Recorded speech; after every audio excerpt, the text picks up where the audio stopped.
Il-Kamra tal-Intrapriżi Żaru Medji ppubblikat ir-riżultati ta' stħarriġ li għamlet fil-bidu tax-xahar fost 430 negozju. Għal 43% l-akbar sfida hija nuqqas ta' ħaddiema, segwita mill-kompetizzjoni inġusta u traffiku.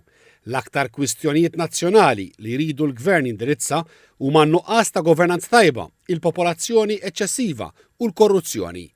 Fl-istess tħarriġ, 4 minn kull 5 kienu tal-fema li Malta mixja fid-direzzjoni l-ħażina u aktar minn nofshom qalu illi mhumiex ċerti jekk it-12 xahar li ġejjin u x'ser ikun żmien tajjeb biex jinvestu. L-akbar xkil fl-operat ta' kuljum u biex ikabru n-negozju huma nuqqas ta' ħaddiema u spejjeż għolja għall-operat. Fl-isfond ta' dawn ir-riżultati, il-Kamra appellat lill-Gvern biex jibni sentiment pożittiv fost in-negozji u jinċentivhom.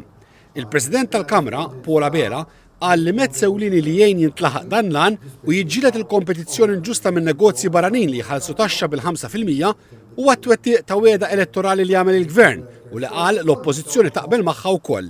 It-tnaqqis fir-rata tat-taxxa tan-negozji lokali minn 35 għal 25%. Dik tħalli ħafna flus fil-but lin negozji żgħar li mis-server ħareġ ukoll li għandhom bżonn il-cash flow u din tgħinhom fil-cash flow. U jiena naħseb li anka supermarkets kbar ħalsu bit-35% li huma membri tagħna wkoll u mbagħad issa għandek ġiex supermarkets nafu li ġew dal-aħħar u daw għandhom l-istess faċilità li jħallsu effettivament 5%. U naħseb li din dal-budget aħna xtaqniha peress li l-Gvern għamel wessal brackets u ħalla fidej il-ħaddiema 140 miljun.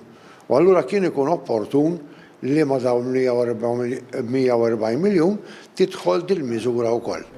Ipproponiet ukoll il-ħolqien ta' ombudsman biex jiskrutinja s-sejħiet tal-offerti, it-tfassil ta' strateġiji biex jiġu indirizzati l-isfidi tal-popolazzjoni eċċessiva u żieda fl-infurzar tal-liġijiet biex tiġi żgurata kompetizzjoni ġusta u governanza tajba.